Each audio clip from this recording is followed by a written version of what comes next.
Case based question आपके सामने दिया गया है। आज देखेंगे इस क्वेश्चन में क्या है और क्यों बच्चों को इतना डिफिकल्ट लग रहा है। तो केस बेस्ड क्वेश्चन है जो ये बहुत इजी लैंग्वेज में सोल्व करने वाले हैं। हम पहले पूरा क्वेश्चन पढ़ूंगा, उसके बाद इसके एक एक स्टेप करेंगे। ठीक है, क्वेश्चन है when a photon of suitable frequencies incident on a metal surface. अच्छा, जैसा जैसा ये कह रहा है ना, ऐसे तो करते जाओ। एक मेटल सरफेस बना दी मैंने। ठीक है, इसने कहा जब एक सुटेबल फ्रीक्वेंसी का मतलब सुटेबल फ्रीक्वेंसी इसकी न्यू है, वो आ रहा है, वो एक मेटल सरफेस पे गिर रहा है। ठीक है, photo electron is emitted from it. जो अंदर इलेक्ट्रॉन दबे हुए थे वे पहले बाहर आएंगे, उसके बाद वे बाहर निकल जाएंगे। ठीक है, if the frequency is below a threshold frequency. अच्छा, इस मेटल की जो थ्रेशोल्ड फ्रीक्वेंसी है वो न्यू जीरो है। ठीक है, अगर ये जो इंसिडेंट की फ्रीक्वेंसी है वो थ्रेशोल्ड से कम है तो कोई फोटो इलेक्ट्रॉन नहीं निकलेंगे। ठीक है, क्रॉस मतलब नहीं निकलेंगे। The kinetic energy of the emitted photo electron is के, अगर मैक्सिमम काइनेटिक एनर्जी की बात करें वो है H nu minus mu zero. The photo current can be stopped by applying a potential we zero called stopping potential. हम एक इसको बैटरी से जोड़ सकते हैं और एक ऐसा वोल्टेज इसको दे सकते हैं, मान लो वी जीरो दे दिया, जिससे कि इस में सर्किट में जैसे इलेक्ट्रॉन बाहर निकलेंगे और उसे एक सर्किट से हम जोड़ दें तो इलेक्ट्रॉन चलेंगे, करंट चलेंगे। लेकिन इसके अपोजिट में अगर बैटरी जोड़ दी तो करंट नहीं चलेगा, मतलब इलेक्ट्रॉन नहीं फ्लो करेंगे। तो जिस पोटेंशियल पे ऐसा होगा उसको बोलेंगे कट ऑफ पोटेंशियल, जिस पे फोटो इलेक्ट्रिक करंट कितना हो जाए, जीरो। तो कट ऑफ पोटेंशियल क्या है, जिस पे फोटो इलेक्ट्रिक करंट क्या हो जाता है, जीरो हो जाता है। तो ये बोलते हैं स्टॉपिंग पोटेंशियल। दस maximum kinetic energy of photo electrons, तो के एम फॉर्मूला दे दिया। जैसे जैसे ये कहता जा रहा है ना, ऐसे ऐसे करेंगे तो मैक्सिमम का भी ये फॉर्मूला आ जाएगा। मतलब H nu minus mu zero था ही ना, ई वी जीरो और लगा दो। देखो इसके अकॉर्डिंग ये दोनों, ये ना लिख के दोनों ही लिख दो। ठीक है, तो एक ग्राफ यहां पर दिखाया गया है we zero cut off potential के और थ्रेशोल्ड फ्रीक्वेंसी के बीच में। ये क्या है, इधर फ्रीक्वेंसी है, ये पॉइंट क्या है, थ्रेशोल्ड फ्रीक्वेंसी। अच्छा, एक बात का ध्यान रखना, मेरी बात आप ध्यान से सुनना। ठीक है, जब भी ऐसा कोई ग्राफ आपके सामने आ जाए, आपको करना क्या है के मैक्सिमम हमारा क्या है अभी, H nu minus H nu zero. यहां पर हम करेंगे क्या, इसको ई वी जीरो रख दिया, ये दे रखा है H nu minus H nu zero. अब वी जीरो के अलावा छोड़ोगे तो क्या बनेगा, H upon E nu minus H nu zero upon E. अब यहां पे करना क्या है आपको, अगर मैं इसको y is equal to M X plus C से कंपेयर करूं तो y की जगह वी जीरो, वाई एक्सिस पे क्या है, वी जीरो है, सही बात है। अच्छा, x की जगह क्या आ रहा है, न्यू आ रहा है, x एक्सिस पे कौन है, न्यू है, सही बात है। अच्छा, m की जगह क्या आ रहा है, m को बोलते हैं स्लोप, तो स्लोप यहां पे आ रखा है h अपॉन ई, और c होता है इंटरसेप्ट, इंटरसेप्ट आ रखा है minus H nu zero upon E. अच्छा, इसको वर्क फंक्शन भी बोलते हैं, जो ऊपर ये है ना एच न्यू जीरो, इसको वर्क फंक्शन डब्ल्यू जीरो भी बोलते हैं। तो ये इंटरसेप्ट हो गया। अब चलते हैं क्वेश्चन की तरफ, क्वेश्चन क्या कहता है, इन बातों का ध्यान रखना। तो क्वेश्चन है the straight line graphs obtain from two metals. जो स्ट्रेट लाइन ग्राफ मिलेगा दो मेटल के लिए, coincide each other, are parallel to each other, are not parallel to each other and cross at a point on v new axis, are not parallel to each other, do not cross at a point on new axis। अब ध्यान से समझिएगा, straight line graph बनाना है दो metals के लिए। अगर हमने दो मेटल्स ली तो आप हर चीज सेम रख सकते हो, लेकिन आप थ्रेशोल्ड फ्रीक्वेंसी इसकी अलग होगी और इसकी अलग होगी। ठीक है, अब अगर जैसे वो ग्राफ था हमारा, वो ग्राफ कुछ इस तरीके से था, ये ग्राफ था।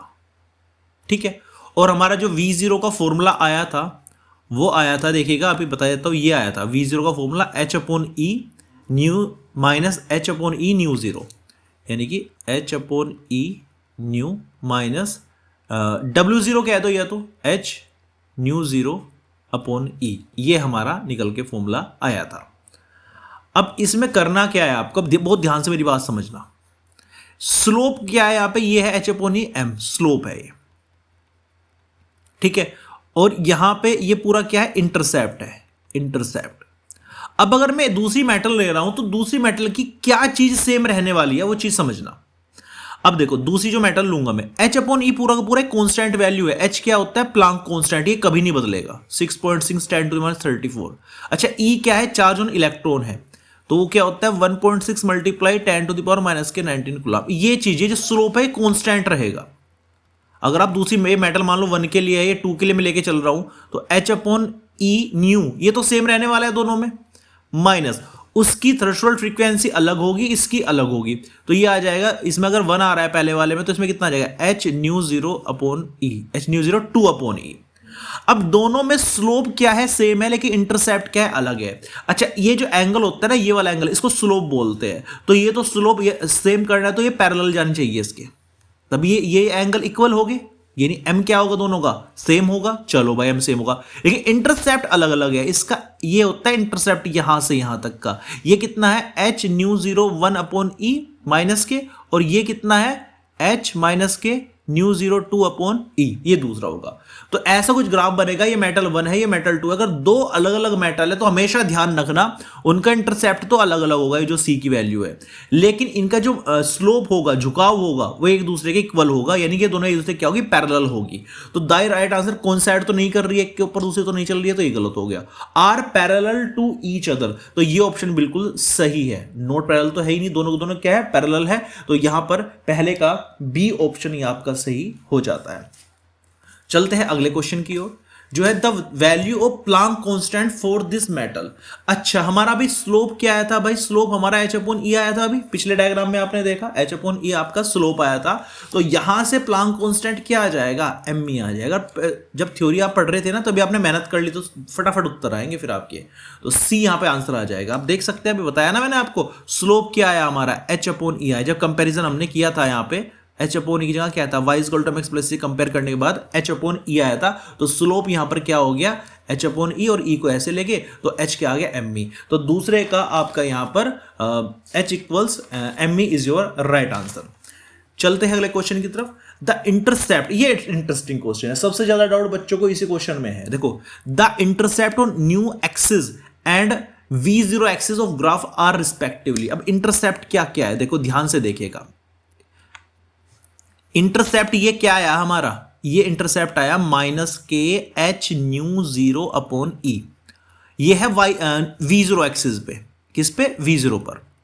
अच्छा, ये इंटरसेप्ट कितना आया, ये आया पूरा का पूरा न्यू जीरो। लिख ही रहा है, यहां से यहां तक की रीडिंग हमेशा न्यू जीरो ही होगी, ध्यान रखना। हमेशा कोई सा भी ग्राफ हो, चाहे यहाँ वी मैक्सिमम स्क्वायर दे दे, चाहे काइनेटिक एनर्जी दे दे इस एक्सिस पे, ये हमेशा न्यू जीरो ही शो करेगी। तो v0 एक्सिस पे तो होगा, न्यू एक्सिस पे तो होगा, न्यू वाली एक्सिस पे होगा न्यू जीरो, और v0 वाले एक्सिस पे हो गया क्या, माइनस के एच न्यू जीरो अपॉन ई। तो देखते कौन सा मैच कर रहा है।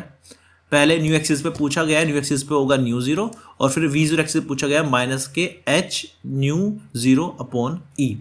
अब देखना कौन सा ऑप्शन सही बैठ रहा है इसमें। तो बच्चे कहेंगे जी माइनस तो कोई से में भी नहीं आ रहा है, मतलब यहां माइनस आना चाहिए था, अगर इसमें माइनस होता तो ये सही था, लेकिन फिलहाल कोई सा भी सही नहीं है। इसलिए बोर्ड ने क्या काम किया, चारों पे जिसने कोई सा भी टिक मार रखा है ना, ऑल करेक्ट कर दिया। क्यों, क्योंकि इसमें बोर्ड की गलती थी, राइट आंसर में माइनस आना था, यहां पे बोर्ड ने माइनस यहां पे नहीं दिया। तो जिस भी बच्चे ने ये अटेम्प्ट भी किया है उसको फुल मार्क्स इसमें मिले हुए हैं। तो अटेम्प्ट पूरा पेपर करना चाहिए, चाहे आपसे आता हो चाहे ना आता हो, सब कुछ छोड़ना कुछ नहीं चाहिए। और टाइम मैनेजमेंट का खास तौर से ध्यान रखना। बच्चे इतने कॉन्फिडेंट होते हैं कि बहुत आसान पेपर है, उसमें टाइम दिक्कत बनाता है। देखो, जो पढ़ के नहीं जाता उसका वहां का मटेरियल सिर में दर्द करता है, और जो पढ़ के जाता है वहां की टाइमिंग को समझ नहीं पाता, उसको लगता है पूरा पेपर कर लूंगा, वो नहीं कर पाता। तो टाइम मैनेजमेंट का खास तौर से ध्यान रखना है आपको। तो यहां पे द राइट आंसर होता है न्यू जीरो और माइनस के एच न्यू जीरो अपॉन ई। अगर यहां माइनस होता तो ए ऑप्शन यहां पर सही होता, ठीक है, इस बात का ध्यान रखना। माइनस नहीं दिया, ये गलती है, ठीक है। तो यहां पर कोई भी ऑप्शन सही नहीं है। वैसे आप यहां पे माइनस लगा के ए कर सकते हो, ठीक है ना। अगर सबसे ज्यादा परफेक्ट जो आंसर है वो यहां पर ए इसके साथ मैच हो रहा है। अगले क्वेश्चन की ओर चलते हैं। अगला क्वेश्चन है हमारा इसमें, when the wavelength of photon is doubled. अगर आप वेवलेंथ को डबल कर दोगे तो दो टेबल बना लो, मान लो लेमडा 1 आपकी लेमडा थी और लेमडा 2 आपने 2 लेमडा कर दी, ठीक है। How many times it's wave number. अच्छा, ये वेव नंबर क्या होता है वो समझिएगा। देखो, फ्रीक्वेंसी का जो फॉर्मूला होता है, फ्रीक्वेंसी का जो फॉर्मूला होता है वो ध्यान से समझना, न्यू होता है सी अपॉन लेमडा। सी यहां पे क्या है, स्पीड ऑफ लाइट 3 × 10⁸ मीटर पर सेकेंड, ठीक है।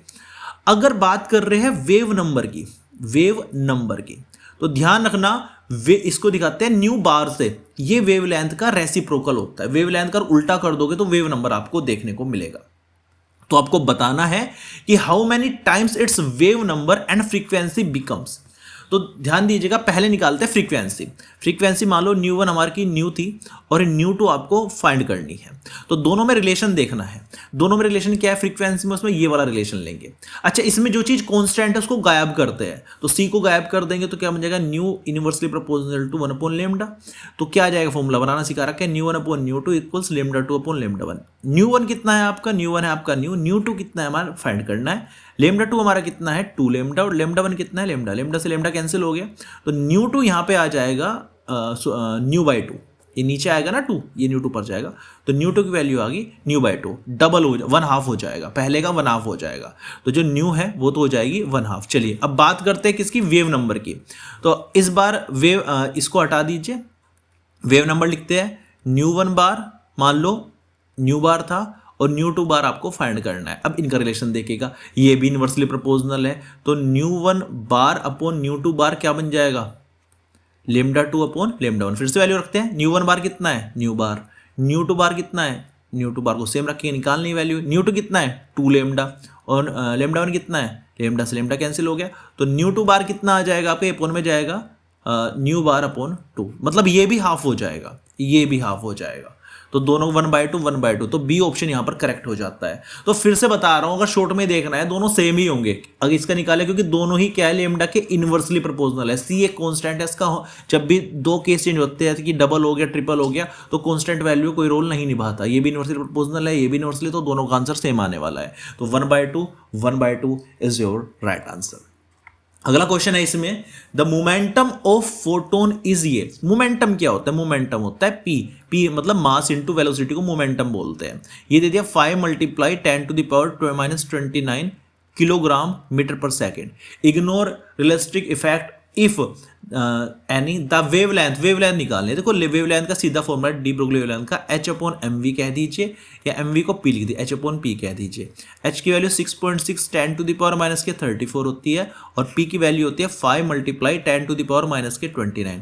इसको सोल्व करेंगे, 6.6/5 सेम रखने वाले हैं हम, इसको ऊपर लेके जाएंगे -34 प्लस के 29 हो जाएगा, और ये हो जाएगा 6.6/5 × 10⁻⁻5 आ जाता है यहाँ पे, और ये मीटर में आएगा। ठीक है, आप एक काम कीजिएगा, इसको थोड़ा सा अगर सोल्व करना चाहते हो सोल्व कर लीजिएगा, इसको 66/5 लिख लीजिएगा और ये 6 कर दीजिएगा पावर। ठीक है, तो ये हो जाएगा 5 × 5 बचा 1, 5 × 15 बचा 1, 5 × 2 13.2, और यहाँ पर हो जाएगा 10⁻⁻6 मीटर। अच्छा, 13.2 इंटू 10 इंटू, इसको माइक्रो में लिख सकते हैं, माइक्रोमीटर आंसर 13.2 माइक्रोमीटर हमारा यहाँ पर आंसर आ जाता है। सबसे एग्जैक्ट आंसर यहाँ पर डी ऑप्शन करेक्ट है, डी ऑप्शन यहाँ पर सबसे अच्छा मैच हो पा रहा है, तो डी ऑप्शन आपका आंसर है।